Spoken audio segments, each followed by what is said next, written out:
نحمد و نصلی علی رسول الکریم اما بعد فاعوذ باللہ من الشیطان الرجیم بسم اللہ الرحمن الرحیم ان اللہ و ملائکتہ یصلون علی النبی یا ایہا الذین آمنوا صلوا علیہ وسلموا تسلیما اللہم صلی علی سیدنا و مولانا محمد و علی آلہ وسلم اللہم انی اعوذ بک من الکفر والفقر وعذاب القبر ووحشت القبر وقربتہ۔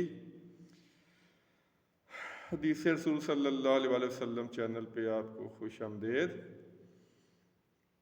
آج جو ہم حدیث روایت کریں گے ایک بخاری شریف کی ہے اور ایک ابن ماجہ کی ہے۔ 4267 نمبر ہے ابن ماجہ کا۔ بہت توجہ سے سننے والی حدیث ہے، عبرت والی حدیث ہے۔ حضرت عثمان غنی رضی اللہ تعالیٰ عنہ کے غلام روایت کرتے ہیں کہ حضرت عثمان غنی رضی اللہ تعالیٰ عنہ جب کسی قبر پہ تشریف لے جاتے، کسی جنازے کے ساتھ جاتے، تو قبر پہ بہت زیادہ روتے، قبر پہ بیٹھ کے بہت زیادہ روتے، یہاں تک کہ آپ کی داڑھی مبارک آنسوؤں سے تر ہو جاتی۔ تو آپ سے پوچھا جاتا کہ آپ قبر کے بارے میں بہت پریشان ہوتے ہیں، تو آپ نے فرمایا، نبی پاک صلی اللہ علیہ وسلم نے ارشاد فرمایا تھا، قبر آخرت کی منزلوں میں سے پہلی منزل ہے۔ اگر کوئی شخص یہاں سے کامیاب ہو گیا تو اس کے باقی معاملات بھی کامیاب ہو جائیں گے۔ اگر قبر میں ہی پھنس گیا وہ، تو اس کے جو باقی معاملات ہیں وہ بھی کامیاب اس میں بھی وہ نہیں ہوگا۔ پھر آپ نے فرمایا، میں نے قبر سے خوفناک اور ہولناک منظر کوئی نہیں دیکھا۔ یہ کون کہہ رہے ہیں؟ نبی ہیں جو رحمت للعالمین ہیں، وہ ارشاد فرما رہے ہیں کہ میں نے قبر سے زیادہ خوفناک اور ہولناک منظر کبھی نہیں دیکھا اور کوئی نہیں دیکھا۔ قبر جو ہے یہ بہت ہی خوفناک گڑھا ہے۔ آپ نے فرمایا تھا جنت کے باغوں میں سے ایک باغ ہے یا جہنم کے گڑھوں میں سے ایک گڑھا ہے۔ یہ جنت کا باغ بنے گا ہمارے اعمال کی وجہ سے، اور جہنم کا گڑھا بنے گا وہ بھی ہمارے اعمال کی وجہ سے ہی بنے گا۔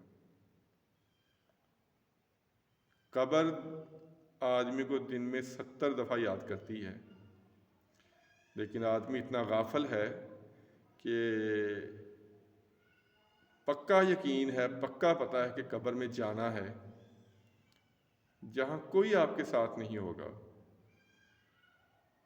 قبر انسان کو پکارتی ہے کہ تو مجھ سے اتنا غافل کیوں ہو گیا ہے؟ تجھے پتہ نہیں میں اندھیروں کا گھر ہوں، کیڑے مکوڑوں کا گھر ہوں، میں تنہائی کا گھر ہوں، میں تنگی کا گھر ہوں، اور تو نے میرے لیے کوئی تیاری نہیں کی۔ جب ایک گناہ گار آدمی جاتا ہے قبر میں، تو قبر اسے کہتی ہے کہ آج میں تجھے دکھاتی ہوں کہ میں تیرے ساتھ کیا کرتی ہوں۔ پھر اس کو اس طرح وہ پیستی ہے کہ اس کی ایک طرف کی پسلیاں دوسری طرف کی پسلیوں میں دس جاتی ہیں۔ جو قبر کا منظر ہے بہت خوفناک ہے۔ حضرت علی رضی اللہ تعالیٰ عنہ کہتے ہیں کہ ایک دفعہ جنازے کے ساتھ گئے تو آپ نے پوچھا، ہے قبر ذرا تو یہ تو بتا کہ تم کیا کرتی ہے مردے کے ساتھ؟ قبر کہنے لگی، میں مردے کے کفن پھاڑ دیتی ہوں، ان کی ہڈیوں کو علیحدہ علیحدہ کر دیتی ہوں، گوشت نوچ لیتی ہوں اور ایک ایک چیز ختم کر دیتی ہوں۔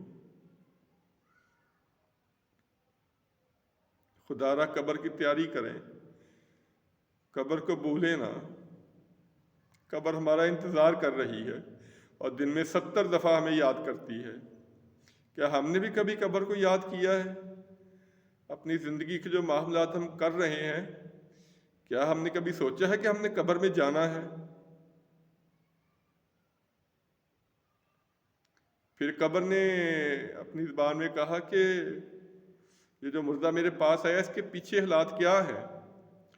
تو حضرت علی رضی اللہ تعالیٰ عنہ روایت کرتے ہیں کہ میں نے کہا کہ اس کی جو جائیداد تھی وہ تقسیم ہو چکی ہے، اس کی بیوی نے نیا شوہر کر لیا ہے،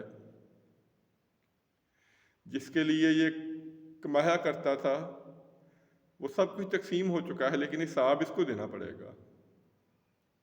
یہ جو قبر کی منزل ہے یہ بڑی خوفناک منزل ہے۔